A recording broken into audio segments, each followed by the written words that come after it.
26 نومبر سے لے کے آج تک حالات نارملائز نہیں ہوئے، انسرٹینٹی بڑھی ہے، مرید کے واقعے کے بعد انسرٹینٹی بڑھی ہے، کم نہیں ہوئی۔ آپ دیکھ لیں مریم نواز صاحبہ کے حکومتی جو صحافی ہیں، جو ٹاؤٹس ہیں، وہ ہمیں بتا رہے ہیں، اخبارات میں خبریں لگ رہی ہیں، اگر اخبارات میں خبریں نہ لگتی تو شاید میں یہ اپنی ولاگ میں بات بھی نہ کرتا، ہمیں کہا جاتا ہے کہ آپ اشتعال دلا رہے ہیں، لیکن گراؤنڈ ریالٹی یہ ہے، اور اخبارات نے رپورٹ کیا ہے کہ ان کی جو سیکیورٹی ٹیم ہے اس کی اسکریننگ کی گئی ہے، اور ان کے چیف سیکورٹی آفیسر جو ہیں وہ چینج کیے گئے ہیں۔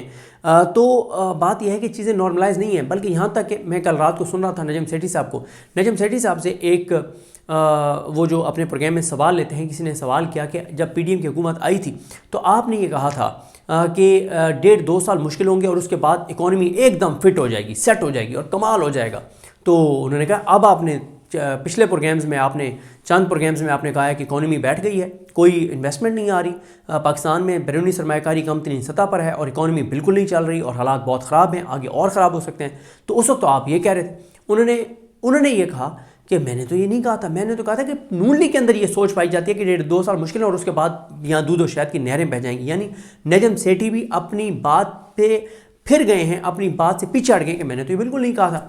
تو بات یہ ہے کہ اس وقت سہیل آفریدی ٹمپریچر کو اس سطح پر لے گئے ہیں کہ کسی کو کچھ نہیں پتا کہ وہ کیا کریں گے، اور یہ بہت پریشانی ہوتی ہے جب آپ کو مخالف کیمپ سے پتہ نہ چل رہا ہو کہ وہ بندہ کس حد تک جا سکتا ہے۔ ہاں ایک بات کی کلیئرٹی ہے کہ کلیئرٹی کیا ہے کہ وہ انتہا کی حد تک وہ بہادر ہے، دلیر ہے، وہ پیچھے نہیں ہٹے گا، اور یہ ظاہر ہے یہ کوئی چھوٹا خوف نہیں ہے، یہ بہت بڑا خوف ہے۔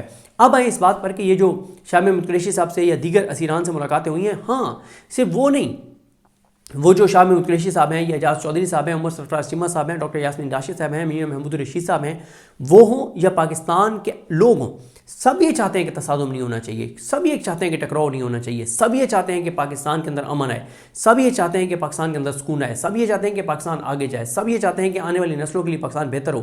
لیکن کیا اس وقت ہمیں یہ سوچ ہر جگہ نظر آ رہی ہے؟ یہ سوچ نہیں ہے۔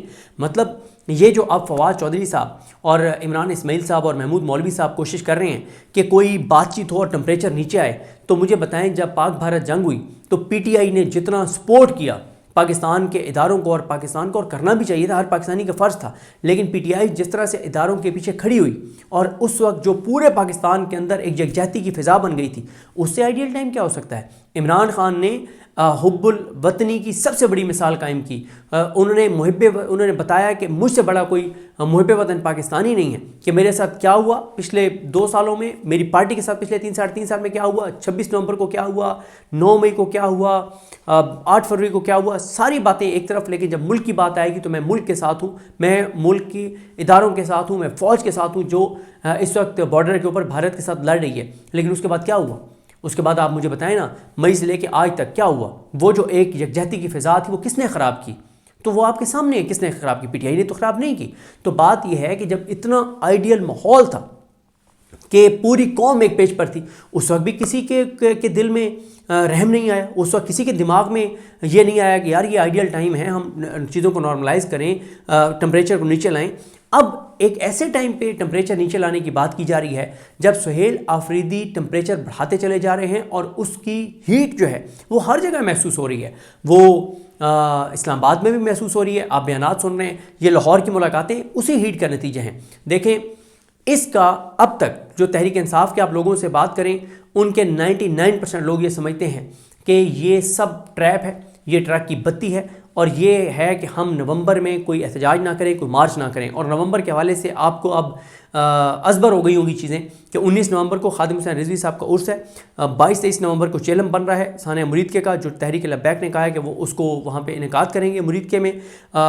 دونوں بارڈرز کے اوپر حالات ٹف ہیں، چاہے افغانستان کے ساتھ ہمارا بارڈر ہے، چاہے انڈیا کے ساتھ ہمارا بارڈر ہے۔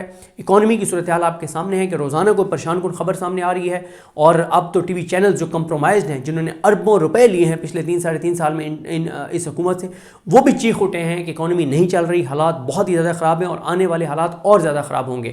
کل ہی آپ دیکھ لیں پیٹرول اور ڈیزل بڑھے ہیں، اور پیٹرول اور ڈیزل اس لیے نہیں بڑھے کہ عالمی مارکیٹ میں ریٹ اوپر چلا گیا ہے، پیٹرول اور ڈیزل اس لیے بڑھے کہ ہم نے آئل امپورٹ کیا امریکہ سے، اور ہم نے جو امریکہ سے آئل امپورٹ کیا ہے وہ ہم نے کو پاکستان کے لوگوں کو فائدہ دینے کے لیے تو نہیں کیا نا، اس لیے نہیں کیا کہ وہاں سے سستا ہے تو پھر ہم ایران سے لے لیں. ہم نے امریکہ سے اس لیے آئل امپورٹ کیا ہے کہ ہم امریکہ کی اکانومی کو فائدہ دینا چاہتے ہیں، اور ہم نے امریکہ کے لیے کیا ہے. ہم نے ٹرمپ کو فائدہ دینے کے لیے، ٹرمپ کی حکومت کو فائدہ دینے کے لیے، امریکیوں کو فائدہ دینے کے لیے ہم نے وہاں سے آئل امپورٹ کیا ہے. تو اس طرح کی صورتحال ہے. اوورآل آپ پاکستان کے اندر چیزیں دیکھ لیں جو صورتحال ہے.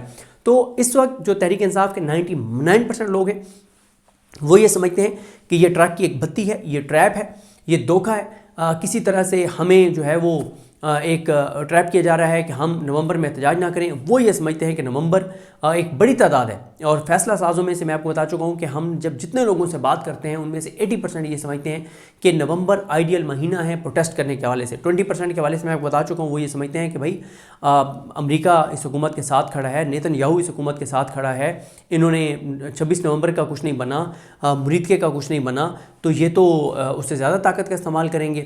لیکن یہ جو ملاقاتیں ہو رہی ہیں، اگر وہ ہے نا کہ تیرے وعدے پہ جیے ہم، تو یہ جھوٹ جان جانا کہ خوشی سے مر نہ جاتے. اگر اعتبار ہوتا تو اگر اعتبار ہوتا پاکستان کے لوگوں کو کہ یار یہ جو بات چیت کی بات ہو رہی ہے یہ سنجیدہ ہے، تو کون سا پاکستانی نہیں چاہتا. آپ کو یاد ہوگا جب ماہ رمضان المبارک کے بعد شاید بات ہے، مجھے اب ایگزیکٹ یاد نہیں ہے، جب میں نے ایک ولاگ میں جب بہت زیادہ یہ بات ہو رہی تھی کہ بات چیت ہونی چاہیے، اور سوشل میڈیا 90% یہ کہہ رہا تھا کہ بات چیت نہیں ہونی چاہیے اور بس ایسی کی تیسی کر دیں. اس وقت میں نے ایک ولاگ کیا تھا اور میں نے کہا تھا کہ میں یہ سمجھتا ہوں کہ ٹائم دینا چاہیے بات چیت کو. اگر معاملہ جنگ کے بعد بھی تو آپ ٹیبل پہ بیٹھتے ہیں نا، الٹیمیٹلی تو آپ ٹیبل پہ بیٹھتے ہیں. لیکن اس وقت ریالٹی یہ ہے کہ عمران خان سے اسٹیبلشمنٹ جو چاہتی ہے وہ اسٹیبلشمنٹ عمران خان کو نہیں دے سکتی. عمران خان اسٹیبلشمنٹ سے چاہتے ہیں کہ 9 مئی کی غیر جانبدارانہ تحقیقات ہوں، 26 نومبر کی غیر جانبدارانہ تحقیقات ہوں، 8 فروری کا مینڈیٹ واپس کیا جائے، 26 آئینی ترمیم کا خاتمہ کیا جائے، ملک کے تمام ادارے جو ہیں وہ اپنی آئینی حدود کے اندر کام کریں. ان میں سے کوئی چیز عمران خان کو نہیں مل سکتی. اسٹیبلشمنٹ عمران خان سے چاہ رہی ہے کہ وہ چپ کر کے بنی کالم میں بیٹھ جائیں، ان کا سوشل میڈیا بھی مکمل طور پہ خاموش ہو جائے. عمران خان بھی 2 سال کے لیے بس سکون کریں اور پھر 2 سال بعد دیکھیں گے کہ اگلے الیکشن میں کیا کرنا ہے. تو عمران خان بھی یہ نہیں دے سکتے. تو دونوں سائڈیں ایک دوسرے کو کچھ نہیں دے سکتی. لہٰذا مجھے کوئی اس بات چیت سے کوئی چیز نکلتی ہوئی نظر نہیں آ رہی. ہاں ایک چلیں ہم نہیں کہتے کہ یہ لوگ بیڈ انٹینشن سے نکلیں، ایک لمحے کے لیے ہم نہیں کہتے، لیکن مسئلہ یہ کہ اگر یہ گڈ انٹینشن کے ساتھ بھی نکلے ہیں تو گراؤنڈ ریالٹی اس وقت یہ ہے کہ ہمیں کہیں پہ کوئی چیز ہوتی ہوئی نظر نہیں آ رہی کہ کوئی چیز پازیٹیو ہوگی. دوسری بات یہ کیوں 26ویں آئینی ترمیم کا خاتمے کا کیا مطلب ہے کہ جسٹس جائیہ افدی چیف جسٹس پاکستان نہیں رہیں گے؟ کیا یہ نظام میں افورڈ کر سکتا ہے؟ جسٹس جوگر چیف جسٹس اسلام آباد ہائی کورٹ نہیں رہیں گے؟ کیا یہ نظام میں افورڈ کر سکتا ہے؟ جسٹس امین الدین خان آئینی بینچ کے سربراہ نہیں رہیں گے؟ کیا یہ نظام میں افورڈ کر سکتا ہے؟ نہیں کر سکتا یہ نظام میں افورڈ. اس لیے مجھے بالکل نہیں لگتا کہ اس بات چیز سے کچھ نکلے گا. لیکن میرا یہ خیال ہے کہ یہ سب کچھ اس لیے ہو رہا ہے کہ سہیل آفریدی ٹمپریچر کو اس سطح پر لے کر چلے گئے ہیں کہ جس کے بعد ایک کوشش کی جا رہی ہے کہ کسی طرح سے ایک تاثر دیا جائے کہ نہیں بات چیت ہو رہی ہے اور بات چیت شروع ہو رہی ہے اور بات چیت کے ذریعے جو ہے وہ معاملات حل ہو سکتے ہیں. اور اب ایک اور بات ہے، دیکھیں جس نے بھی بات کرنی ہے وہ عمران خان سے جا کے کرے، فیصلے عمران خان نے کرنے ہیں. یہ نہیں ہے یہ جن کے پاس آپ گئے ہیں ان کے ساتھ بیچاروں کے ساتھ کیا ہوا ہے. ان 900 دن سے زیادہ ہو گئے ان کو جیلوں کے اندر، ان کے ساتھ وہ کیا تھے اور آج بیچارے کس حال میں پہنچ گئے ہیں. تو بات یہ ہے ان کی ضمانتیں نہیں سنی جاتی، ان کے کیسز میں بدترین فیصلے آئے تو ان کے پاس آپ جا رہے ہیں. اچھا ایک اور میری اطلاع یہ ہے کہ پلان کیا جا رہا ہے کہ ان اسیران کو عمران خان صاحب کے پاس لے جایا جائے اور یہ عمران خان صاحب سے بات کریں. لیکن وہ عمران خان سے بات کریں بھی تو عمران خان پہلے اتنی بار زخم کھا چکے ہیں، اتنی بار عمران خان دھوکے سہ چکے ہیں کہ عمران خان اب مزید ٹریپ میں نہیں آنے والے، عمران خان مزید دھوکے میں نہیں آنے والے. اور اگر کسی نے بات چیت کرنی ہے تو بات چیت عمران خان سے براہ راست ہوگی، یا پھر یہ ہے کہ سہیل آفریدی کو آن بورڈ لیں کہ جی ہم جو ہے وہ عمران خان کو آپ کا پہلے آپ لوگوں کا ایک مطالبہ بھی تھا کہ عمران خان کو جو ہے وہ کے پی کے شفٹ کر دیا جائے، تو چلیں ہم عمران خان کو کے پی کے شفٹ کر دیتے ہیں. بھائی اس طرح کا کوئی سی بی ایم تو ادھر سے بھی تو ہونا. دوسری طرف سے ایک سی بی ایم نہیں ہوا، ایک سی بی ایم نہیں ہوا، ایک سی بی ایم نہیں ہوا. آپ کو سی بی ایم تو کر دیں، عمران خان کے کیسز تو لگنے دیں، عمران خان کے کیسز تو کہیں عدالتوں کو کیا زیادانہ آپ لگا دیں. یہاں پہ تو بات یہ ہے کہ عمران خان کے خلاف فیصلہ میرٹ پہ آنا تو بہت دور کی بات ہے، عمران خان کے کیس کی تو سماعت مقرر نہیں ہوتی. تو لہٰذا میرا یہ خیال ہے، میری اپنی یہ میری بھی رائے ہے کہ ایک ایک اس وقت جو پولیٹیکل ٹمپریچر بہت اوپر جا رہا ہے اور اس میں خدشہ ہے کہ KPK سے بہت زیادہ لوگ نہ نکل آئیں، کیونکہ دیکھیں 24 نومبر کو جب PTI نکلی تو اس سے پہلے جو رپورٹس تھیں گراؤنڈ سے وہ یہ تھیں کہ 10 12 15 ہزار لوگ نکلیں گے، اس سے زیادہ نہیں نکلیں گے، لیکن جب لوگ نکلیں تو 80 85 ہزار لوگ نکلا تھا۔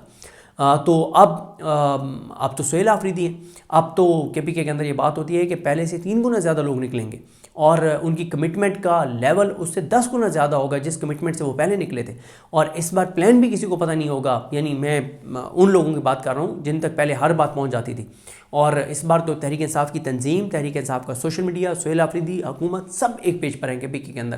تو اچھا بہت کم لوگ ہیں جن کا یہ بھی خیال ہے کہ ان لوگوں کو اس لیے ایکٹیو کیا گیا ہے کہ اگر بات چیت کے ذریعے کچھ نہ کچھ PTI کو تھوڑا سا کوئی ریلیف یا عمران خان کو کوئی ریلیف دینا بھی ہے تو بھی ان کے ذریعے دیا جائے، تاکہ یہ پتہ چلے کہ ان لوگوں نے راستہ نکالا ہے، کریڈٹ ان لوگوں کو جائے۔ تو یہ جتنے منہ اتنی باتیں، لیکن میں یہ سمجھتا ہوں کہ مجھے بات چیت کے ذریعے بالکل معاملہ حل ہوتا ہوا نظر نہیں آتا۔ میری خواہش ایز اے پاکستانی یہ ہے، میری دعا ایز اے پاکستانی یہ ہے کہ بات چیت کے ذریعے مسائل حل ہوں، معاملات تصادم کی طرف نہ جائیں، ٹکراؤ کی طرف نہ جائیں، نقصان پاکستان کا ہوگا۔ اور دیکھیں عمران خان کے خلاف 3.5 سال میں کیا ایسا ہے جو نہیں ہوا؟ کون سا کیس ہے عمران خان کے اوپر جو نہیں بنا؟ کون سا جھوٹ ہے جو اس کے خلاف نہیں بولا گیا؟ کون سا TV چینل ہے جو اس کے خلاف استعمال نہیں ہوا؟ کون سا اخبار ہے جو استعمال نہیں ہوا؟ 78 پروجیکٹ اس وقت سوشل میڈیا کے چل رہے ہیں جو عمران خان کے خلاف دن رات 24 گھنٹے عمران خان کے خلاف کے پروپیگنڈا کرتے ہیں۔ مطلب کیا نہیں کیا گیا عمران خان کے خلاف؟ پھر کیا ہوا؟ 3.5 سال میں اس کی پاپولیرٹی بڑھی ہے یا کم ہوئی؟ اس کی پاپولیرٹی بڑھی ہے، ہر آنے والے دن کے ساتھ اس کی پاپولیرٹی بڑھ رہی ہے یا کم ہو رہی ہے؟ روزانہ 18 سال کی عمر کو پہنچنے والے لڑکیاں اور لڑکے وہ کس کے ووٹر ہیں؟ آپ کو بھی پتہ ہے، مجھے بھی پتہ ہے، ہر آنے والے دن کے ساتھ اس کا بیانیہ پاپولر ہو رہا ہے، عمران خان کی محبت بڑھ رہی ہے، اس کا ووٹ بینک بڑھ رہا ہے، اس کو تو کوئی نقصان نہیں ہو رہا۔ نقصان کس کو ہو رہا ہے؟ نقصان ملک کو ہو رہا ہے، کیونکہ ملک کے اوپر ان لوگوں کو بٹھائے ہوئے ہیں جو عوام کے ووٹوں سے آئے نہیں ہیں، جن کے اثاثے، جائیدادیں، اولادیں، مفادات، علاج سب کچھ پاکستان سے باہر ہے، جن کو یہ مسئلہ نہیں ہے کہ خدا نہ خواستہ پاکستان کے ساتھ کوئی بھی معاملہ ہو جائے، انہوں نے تو ایک ٹکٹ کٹوانا ہے اور لندن بھاگ جانا ہے۔ تو اس لیے آپ اگر بات کریں، یہ آپ کو بھی سمجھ آتی ہے، مجھے بھی سمجھ آتی ہے کہ آسان سا حل ہے کہ 8 فروری کو جن کو عوام نے مینڈیٹ دیا تھا ان کو آنے دیں، ڈیلیور نہیں کریں گے تو عوام اٹھا کے باہر پھینک دیں گے اور عوام ان کو اگلی بار ووٹ نہیں دیں گے، فارغ ہو جائیں گے، اس سے پہلے عوام ان کے خلاف کھڑی ہو جائے گی۔ لیکن جس طرح سے چیزیں چل رہی ہیں اس طرح سے چل نہیں سکتی، اور نومبر بہت ہی سینسٹیو مہینہ ہے، بہت سینسٹیو مہینہ ہے، اور اسی لیے یہ ایک معاملہ کھولا گیا ہے کہ کسی طرح سے ٹمپریچر جو ہے وہ نیچے لایا جائے۔ لیکن مجھے ٹمپریچر نیچے آتا ہوا بالکل نظر نہیں آ رہا، کیونکہ اگر ان لوگوں کی عمران خان سے ملاقات کروائی بھی جاتی ہے تو عمران خان کے پاس ایسی لاجیکل باتیں کہ یہ لوگ بھی جو اسیران ہیں یہ بھی لاجواب ہو جائیں گے۔ اور میں بار بار کہہ رہا ہوں، یا تو کچھ CBMs کیے جائیں نا۔ پہلا CBM کیا ہو سکتا ہے؟ پہلا CBM یہ ہو سکتا ہے کہ القادر کے اس منڈے کو سماعت کے لیے مقرر ہو اور عمران خان صاحب کو ضمانت دے دی جائے۔ دوسرا CBM کیا ہو سکتا ہے کہ وہ جو 7 اور کیسز جن میں عمران خان کی وہ ہیں ضمانتیں ہیں، وہ سماعت کے لیے مقرر کر دیا جائے، چلے ایک آدھ پیشی پڑ جائے۔ مطلب کوئی CBMs تو ادھر سے بھی ہونے چاہیے نا۔ مسئلہ یہ ہے کہ اس شخص کو کہا جا رہا ہے کہ تم ہی ہر معاملے میں سرنڈر کرو جس کو پاکستان کے لوگوں نے دوتائی اکثریت دی ہے۔ اب میں بات اختتام بیرسٹر سعد رسول صاحب کی اس بات پہ کروں گا، وہ یہ کہتے ہیں کہ ایک لمحے کے لیے ہم اگر فرض کریں کہ عمران خان مینج ہو بھی جائے، عمران خان مان بھی جائے، فرض کر رہے ہیں، تو بھی کام نہیں چلے گا، کیونکہ اصل مسئلہ تو پاکستان کے لوگ ہیں۔ پاکستان کے لوگ عمران خان کے ساتھ بھی اس لیے کھڑے ہیں کہ انہیں پتہ ہے کہ عمران خان پاکستان اور پاکستان کے لوگوں کے حق کے لیے، ان کے مفاد کے لیے، ان کے فائدے کے لیے، ان کے بھلے کے لیے، ان کی آنے والی نسلوں کے لیے ڈٹا ہوا ہے اور کھڑا ہوا ہے۔ آج عمران خان کمپرومائز ہو جائے تو لوگ عمران خان کے پیچھے سے بھی ہٹ جائیں گے۔ اصل مسئلہ پاکستان کے لوگ ہیں جو ڈگنیٹی چاہتے ہیں، جو ووٹ کہتے ہیں کہ جو ہم نے ڈالا ہے اس کو اسی طرح سے گنا جائے، جو بنیادی انسانی حقوق چاہتے ہیں، جو کہتے ہیں کہ ہمیں سوال کرنے کی آزادی ہو، جو کہتے ہیں کہ پاکستان کے فیصلے پاکستان میں ہوں، جو کہتے ہیں کہ ہمارے حکمران چور، ڈاکو اور لٹیرے نہ ہوں، جو چاہتے ہیں کہ یہاں پہ قانون کی حکمرانی ہو، جو چاہتے ہیں کہ پاکستان اس عروج اور ترقی کی طرف سفر شروع کرے جس کی ہر پاکستانی خواہش بھی رکھتا ہے اور خواب بھی دیکھتا ہے۔ تو دیکھتے ہیں اب نیکسٹ کس سے ملاقاتیں ہوتی ہیں، لیکن یہ صرف آنی جانی ہی ابھی تک تو لگ رہی ہیں، لگتا نہیں ہے کہ ان سے کچھ نکلے گا۔ اور یہ سب کچھ اس لیے ہو رہا ہے کہ سہیل آفریدی ٹمپریچر کو اس جگہ پہ لے گئے ہیں کہ بہت پریشانی ہے، اور اسی لیے کوشش کی جا رہی ہے کہ کسی طرح سے نومبر گزارا جائے۔ اور نومبر گزر گیا تو یہ شہر اقتدار میں ٹاؤٹس آلریڈی کہہ رہے ہیں کہ نومبر کے بعد تو جو PTI والوں کے ساتھ ہوگا ان کو لگ پتہ جائے گا۔ بھائی 26 نومبر ہو گیا، مرید کے ہو گیا تو اور اس سے بڑا کیا ہوگا؟ مطلب یہ ہو گیا نا، تو اس سے کیا ہوا؟ کیا پی ٹی آئی کی پاپولیرٹی ختم ہو گئی؟ کیا تحریک لبیک ختم ہو گئی؟ تحریک لبیک کا سوشل میڈیا پہلے سے 3 گنا زیادہ طاقت کے ساتھ سوشل میڈیا پہ واپس آ چکا ہے۔ مجھے اپنی دعا میں یاد رکھیں۔ اللہ کریم ہم سب کا حامی ناصر ہو۔ اللہ حافظ۔